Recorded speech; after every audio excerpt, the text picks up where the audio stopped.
I'm here today with Annie Warmke yet again, and she has some lovely serendipitous stories to tell. Well, what I thought would be fun is to talk about serendipity Mm. and the act of bold confidence.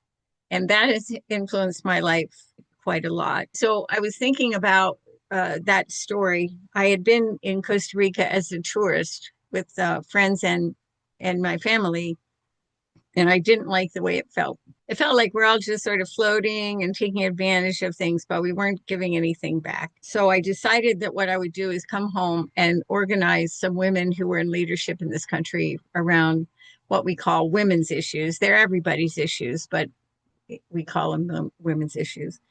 And I made them sign a form that they weren't allowed to give advice because my take on that, even today, is we have a lot of money invested in social service that's supposed to, be protecting women and children or helping us in some way, and they still aren't doing a good job.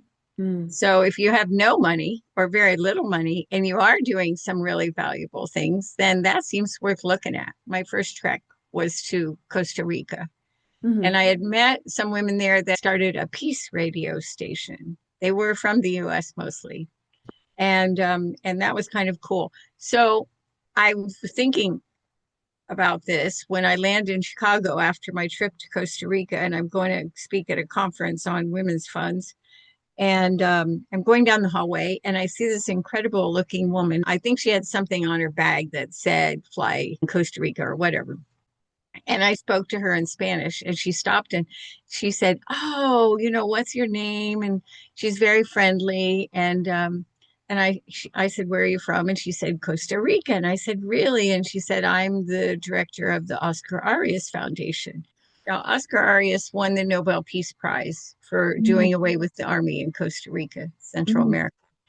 And I said, "Oh my God." And I explained why I had been in Costa Rica and what I wanted to do. And she said, "I'll take care of you. We will provide a bus and a bus driver." And it was a really nice small bus. "We'll get you into the women's prison. We'll take you to see Safe Femina," which is still the women's group that works on domestic violence and sexual assault. And we went to a recycling thing. And I just said my only requirement is that I want to stay at the Quaker house because this gives money to the community. We pay a woman to cook for us, and we don't go into the community just taking advantage. We are paying for our housing in the community. We're paying for someone to make us food. We're buying fresh food from the farmers market through the cook. Um, and she said, "Oh, that's fine. I've never heard of them or anything." And that was a good connection for her. That ended up being really great. And so we had this amazing tour, and we went all over. And I did the same thing in Nicaragua, which had just been at the end of the war there, and that was really hideous. So it was these serendipitous moments of knowing my goals, of understanding my goals, and then when the opportunity strikes, you go, "Oh wait, that's something I was going to do." Who would have thought? I'm walking down the hallway and there's this woman, and it's the answer to everything that I wanted to accomplish. That is so serendipitous. I have lots of those. Yeah. And I learned to believe in myself. One time I had a friend who was a religious person back in the day when I could stand that. And I loved her. I do still love her, but I don't get to see her. Anyway, her name was Charlotte. And she had been in Costa Rica at some point when we were all there for business. Hmm. And then she went to Panama, and she wanted to help people there, women. She was going to teach them how to make these baskets, and she was quite a great basket weaver. Mm. So she did do that. And one of the disadvantages we have as Americans is that we think if we just show up and tell somebody capitalism works and you can make this happen, we just think it's going to. But the problem is we don't realize that there are no markets. Mm. And, the more we teach people how to make crap and then try to sell it, people have lots of crap. So anyway, she was very frustrated because she had no market. So I said to her, "Let's take some women and let's fly to the west coast of Costa Rica, and we will meet someone there who will buy the baskets." Mm. And I don't think I said it quite like that, but I said, we're going to go there and we're going to find somebody. And so four women signed up. So we get to uh, San Jose, Costa Rica, and we get a plane that you wouldn't let your dog get on. And Mm. it's a little reconnaissance, military reconnaissance plane. And it has webbing for the seats. It was thrilling. I will use that word thrilling. And they're all like, Annie, what are you doing? You're trying to kill us. No, no, no. They wouldn't fly the plane if they thought we were going to die, you know. so, so we get in the plane and we fly into this little town that I don't recall the name of, right on the beach. And we start to land and it's a pasture. And then just as we're going to touch down, this big group of horses just comes running right in front of us and the plane goes whoa like that, and everybody's like, oh my god, we're gonna die. So we didn't die, obviously. We get off the plane and there's this cute little old guy with a little van and he goes, would you like a ride into town? I'm like, oh yeah. At that point I trust everybody. I'm in the country, I'm a rural woman. People are the same all over the world. So anyway, so he drives us into town and he says, hey, there's a place to rent. We had nowhere to stay yet. Mm. Everybody is freaking out. I am the picture of confidence. What made that happen? I can tell you. I was just like, it's fine. It'll be fine. Just bring your little bag.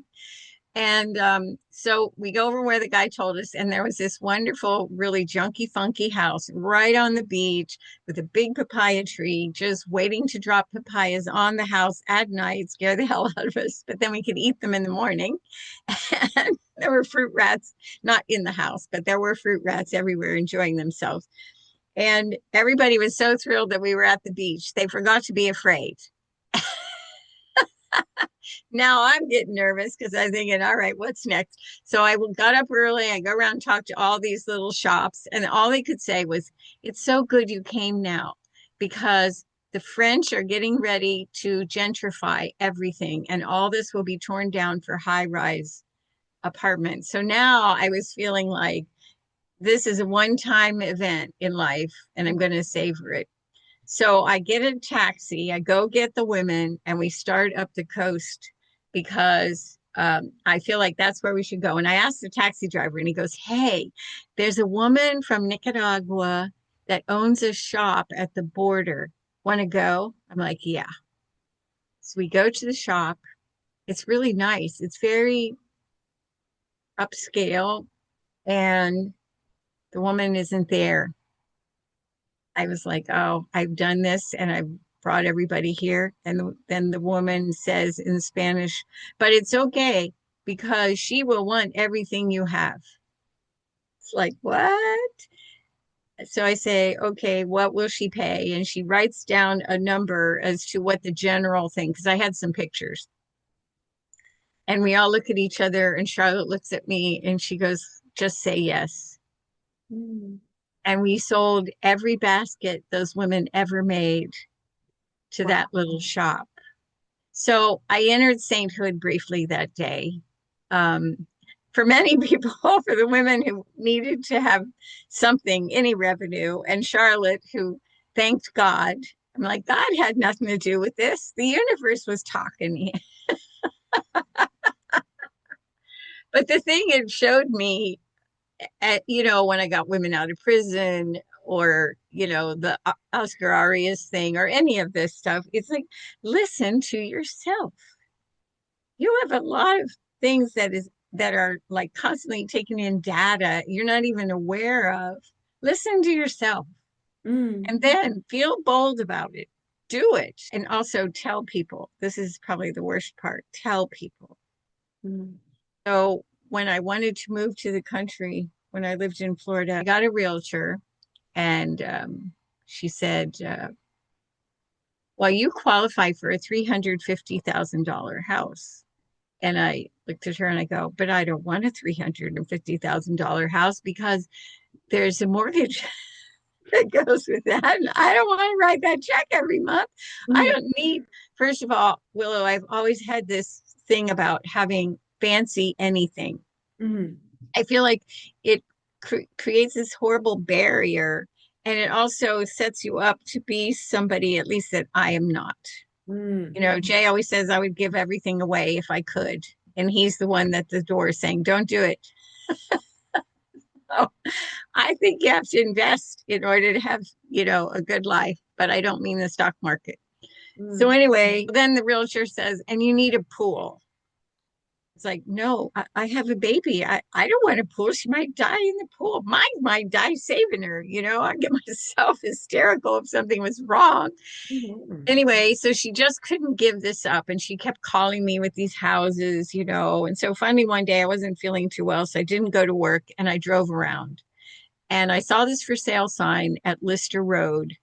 And I drove back. It was a half a mile off the road and there were three other houses around a lake. The house wasn't on the lake because that would have scared me because they have alligators in Florida and they come looking for your dog or your cat or you or the baby for that matter.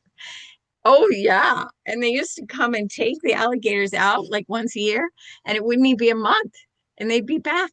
Mm. Not them, but their kin. And I'd be like, oh my God, they were walking through the woods where the dog was. I mean, I don't want to live next to a lake. Anyway, Mm. so I go to back this lane and I see this precious house. It's probably, I don't know, 1,000 square feet.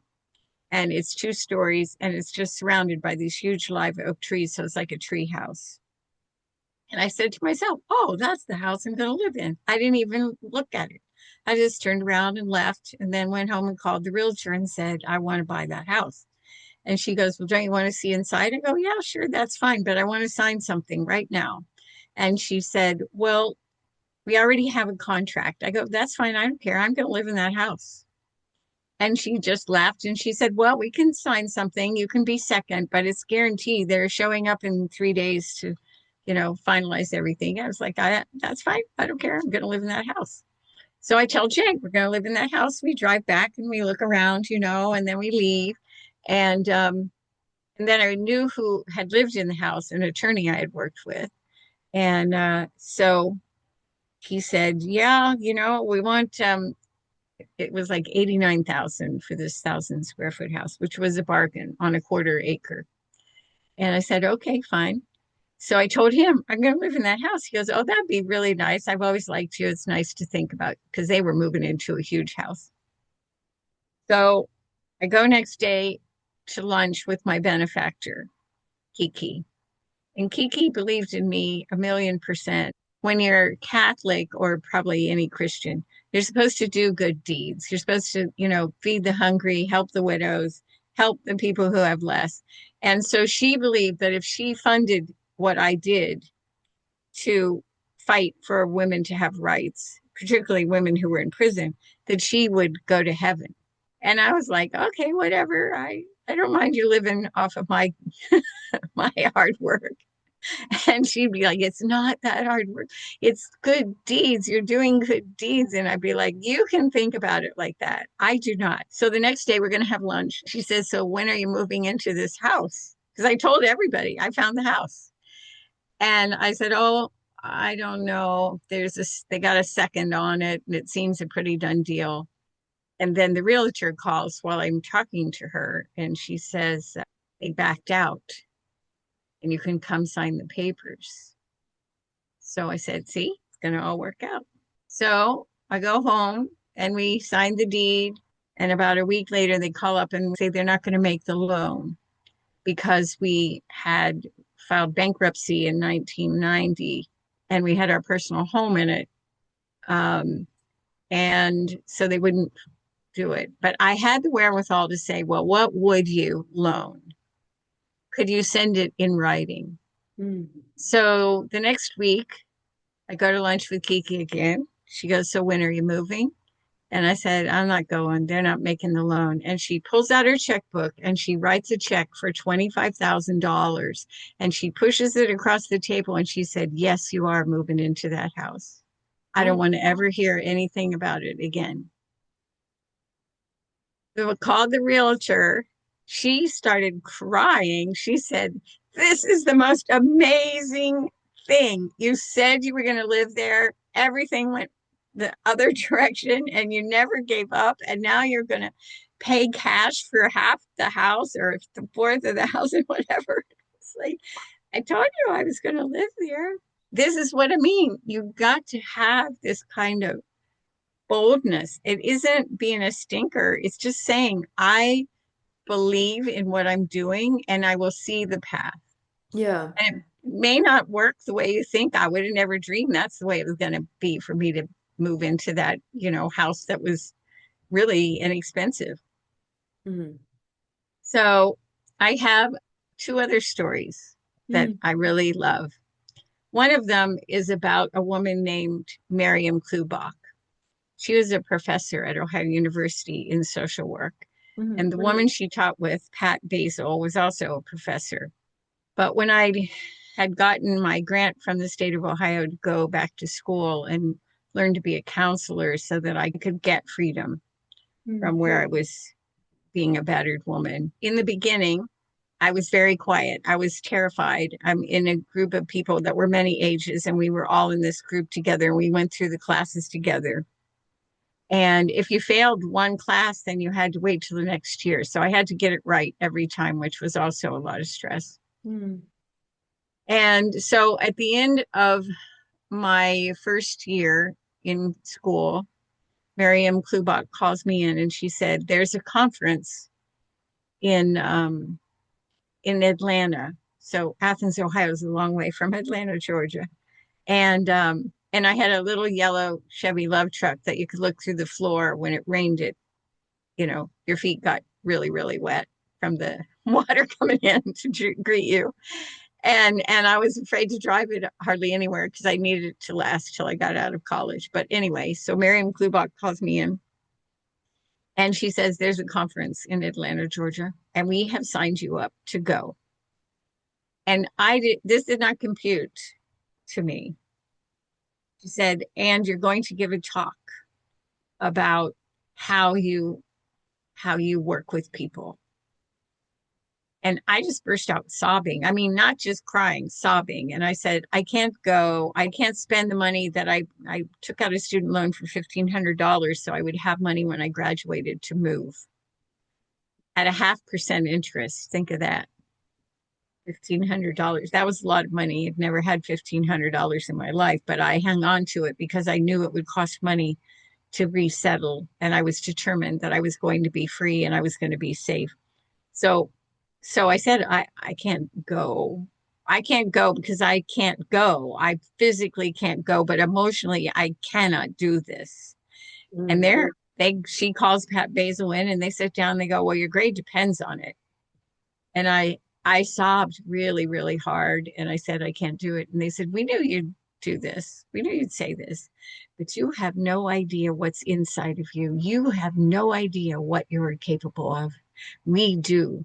You are going to that conference. This is the beginning of your new life. And when you graduate from here, you're probably going to be the only person who has a real job."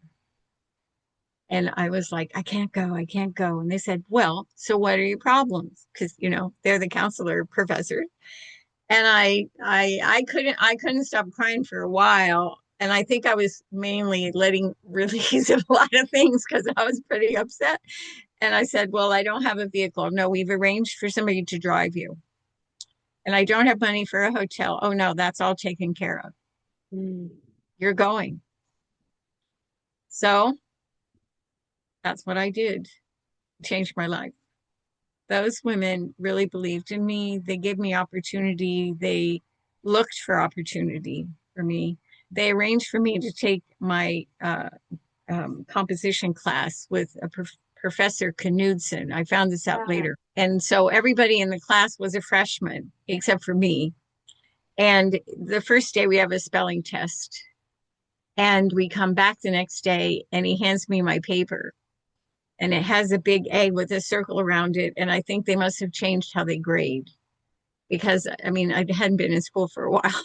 and and I was just like, that can't possibly be an A. And so he asked me to stand up in front of the class and tell them how many words I got right from the spelling test. And he put his arm around me, which was the worst thing anybody could do in those days. I was like a board. And so I said, I have 59 out of 60. He said, yes. And of course, my birth name is Slaughter. He said, Miss Slaughter missed one. And it was just a silly mistake on her part. She just wasn't thinking because she knows how to spell that word because I can prove it because she spelled all these other ones right. So, anyways, we had to write papers every week, which was horrifying to me because I had no confidence in anything about myself. The first paper was how to do something. And of course, I told myself, I don't know how to do anything. And so I kept thinking what to do, what to do. So I wrote a paper on how to butcher a turkey. Mm. And I was embarrassed because that's the only thing I could think of. So next week, the papers come back. It's got a big fat A and it's got a circle around it. He asked me to stand in front of the class and read my paper. And I said, no. It was like, if you give me an F, I don't care. I can't do it. He goes, come on, come on. And he takes my arm to get up in front of the class. And I'm like, really? You read it. And he's like, no, you're going to read it. And this was the second time I heard this. You don't know what you've got in you. Mm. This is adults saying to a 29-year-old woman, we see what you have in you, and we're not going to let you get away with lying to yourself. Mm. So I read the paper on how to butcher a turkey, and everybody applauded at the end. I think they were mostly grossed out.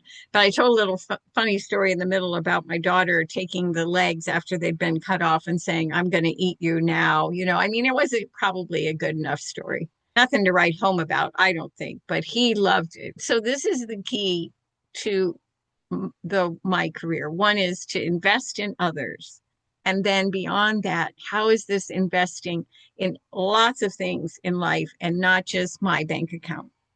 So Mm. most things I've done, I would have done them if I didn't get paid. And mostly like the work with women in prison, I got 17 women out of prison. I never took money because I didn't want the governor to be able to manipulate me. So my last story, which is a story of boldness, well, it's not the last story. I have lots of stories and I love to tell stories. My people are storytellers. Um, but Kiki had been my friend. She was a very harsh woman, but she liked me. And I put up with harsh all my life. So I just ignored it. And and I would hug her and kiss her on the cheek. I think it horrified her, but I was always so grateful that she believed in me. And she'd be like, all right, that's enough. Don't do that. It's like, I don't care. I learned to hug. I got drunk with it. I hug. Yesterday, I was having lunch with my friend Carrie Starr, and I ran into um, somebody that we both are friends with, and we're sitting in the car, and she's sitting in the car, and we all jump out at the same time. We all start hugging each other at the same time, and it does make me remember that I didn't ever like that. Mm. And now I'm like, I'm gonna hug, and I even said to her, "Oh, let me hug you twice." So just for good measure. Anyway, so Kiki had this foundation called Peace Power, and I wanted it to focus on women, and she had completely focused on women. And so when she wanted me to take it over, I we renamed it Women's Peace Power Foundation. And I bought a little house in Dade City so we could have an office. And we had an employee, and Diane was so great. She was a wonderful person. She still is a wonderful person to work with. Anyway, so I found this house and we did some rehab to it and we moved in. I get to so close to the end of the land contract. And I had been having conversations with a guy named Reese, and he had a foundation. And he had been sort of teasing me about giving us money for different things, but he'd never done it. And he had a limit of $25,000. So I said to Diane, we're going to eat lunch with him tomorrow, and I'm going to get him to write a check for $75,000. And she said, he's never going to do that. I said, well, he's never going to do it if I don't ask. So we go to lunch with Reese, and I have to have the $75,000 in like 2 weeks to pay off the mortgage, or I got to go to the bank. And I don't see the bank giving us the money. Things were really tough then, financially, like recession kind of thing going on. So we go to lunch and explaining everything. And then I said, well, I need $75,000. And he says, oh, I never give 75,000. I said, well, today's your first chance. And he says, goes on and on about why he doesn't want to give me the 75,000. I'm like, look, you have been taking me to lunch for 2 years and you've never given me a friggin' dime. You just keep sort of tormenting me about how great my work is and look at all the people we've helped. And yet you have never written us a check. And Diane, I can feel Diane. She's at lunch and she with us and she is like ready to slide under the table, like, whoa. He goes to the bathroom and she goes, Annie, what are you doing? I said, I'm getting $75,000 and I'm being very nice about it. And because she's white as a sheet, she's like, oh my God. So he comes back to the table and he sits down and he says, so what's the bottom line? I said, he goes, I could write you a check for 25,000. And I leaned over and I said, Reese, I have great admiration for you, but it's 75,000 or nothing. Diane did just what you did. I mean, I could see her out of the corner of my eye, and she sat there a long time with her mouth open. And he looks down at the table and he reaches in his pocket and he pulls out the checkbook and he writes me a check for $75,000. Oh my gosh. Annie. And that is the reason that Women's Peace Power Foundation still exists today, um, Wow. because that money is still being spent. Yeah. So do not ask me how I had the audacity to do it. I had nothing to lose. Uh-huh. He's sitting there and he has a lot of money Mhm. and he was being very frugal. I'll use that word. And I think he liked to sort of tease a little bit. I mean, that was just his general go to. And you had to be doing certain things. And I understand that it's a private foundation. He has that right. Um, but I believe that if we have abundance, we have a duty to invest in a Mm. variety of ways. And lots of us have abundance. And I don't mean we're filthy rich. I mean, we have everything we need. We have access to education, we have reliable transportation. We hopefully live and work in buildings that aren't killing us, have some sustainability, some resilience. We have family and friends and a spiritual practice, and hopefully a few dollars in the bank. If Mm. we have that, then we are beholding to do what Reese could that day, beholding to me to make the effort to say, you can be a partner in this with me. I just truly believe that. And I think one of the things that's been fun about talking to you and telling some of the stories Mm. is that it's made me realize that at every pivotal moment of my life, except for Kiki giving me the check for the house, it was men. It has been men who saved me, including my precious husband, whom I adore. Mm. It has been men. And, I've been really mistreated saying, you hate men. Mm. They have loved me and they have cared for me. I've been really, really fortunate to have that handful of men who saw value. And every one of them had the same message, and that is, you don't know what you've got in you. You've been so beaten down and so mistreated and so misused that there is this person inside of you that is going to kick ass all the way to the White House. It's the stuff we need to give to every girl Mm. in our lives. And I don't mean grown up women. Yes, we should be giving that to the women that we care about and love. But those girls need that. They need to be told, I see what's in you. I'm going to push you to produce that. Yeah. And I don't want less because nobody else is going to do that for you. Or maybe there are others. So then you go tell them to do the same thing.